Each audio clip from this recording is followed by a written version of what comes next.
EFL കപ്പിലെ വമ്പൻ പോരാട്ടമായ Chelsea-Arsenal പോരാട്ടത്തിൽ ആർസണലിന് വിജയം. ചെൽസിയെ 2-നെതിരെ 3 ഗോളുകൾക്ക് തകർത്താണ് ആദ്യപാദ മത്സരം ആർസണൽ വിജയിച്ചത്. ബെൻ വൈറ്റിലൂടെ 7-ാം മിനിറ്റിൽ ആർസണൽ ആദ്യ ഗോളടിച്ചുകൊണ്ട് മുന്നിലെത്തി. കോർണറിൽ നിന്ന് അളന്ന് കുറിച്ചൊരു അസിസ്റ്റാണ് റൈസ് നൽകിയത്. അതിലേക്ക് ചാടി വീണ ബെൻ വൈറ്റ് അത് ഗോളാക്കി മാറ്റി. 49-ാം മിനിറ്റിൽ വിക്ടർ ഗോയ്ക്രസിലൂടെ ലീഡ് ഇരട്ടിയാക്കി ആർസണൽ. ആ ഗോളിനും വഴിയൊരുക്കിയത് ബെൻ വൈറ്റ് ആയിരുന്നു. ബെൻ വൈറ്റിന്റെ നിലം പറ്റിയ ഒരു ക്രോസ് ചെൽസി കീപ്പർക്ക് കയ്യിലൊതുക്കാൻ സാധിച്ചില്ല. ആ അവസരം മുതലെടുത്തുകൊണ്ട് ആർസണലിന്റെ സൂപ്പർ സ്ട്രൈക്കർ വിക്ടർ ഗോയ്ക്രസ് അത് ഗോളാക്കി മാറ്റി.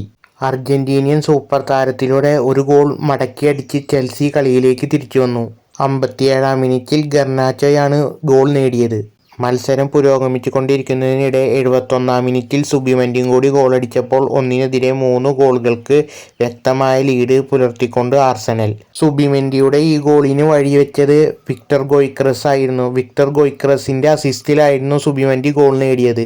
മത്സരം അനായാസം ജയിക്കുമെന്ന് വിചാരിച്ചിരുന്ന ആർസണലിനെ ഞെട്ടിച്ചുകൊണ്ട് ഗർനാച്ചോ തന്റെ 2ാമത്തെ ഗോളും ചെൽസിക്കായി നേടി. 83-ാം മിനിറ്റിൽ ഒരു സൂപ്പർ ഫിനിഷിലൂടെ ഗോളിക്ക് ഒരു സാധ്യതയും ഇല്ലാത്ത രീതിയിലായിരുന്നു ഗർനാച്ചോയുടെ ഫിനിഷിംഗ്.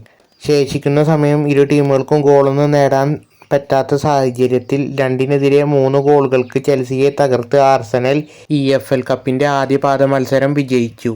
ബോൾ പൊസിഷനിലും പാസിങ്ങിലും ചെൽസിയാണ് മുന്നിലെങ്കിൽ ഷോട്ടിലും ഷോട്ട് ഓൺ ടാർഗറ്റിലും ആർസണലായിരുന്നു മുന്നിൽ.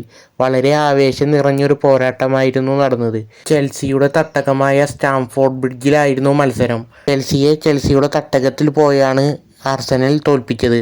ഇനി 2ാം പാദ മത്സരം എമിറേറ്റ്സ് സ്റ്റേഡിയമായ ആർസണലിന്റെ സ്റ്റേഡിയത്തിലായിരിക്കും.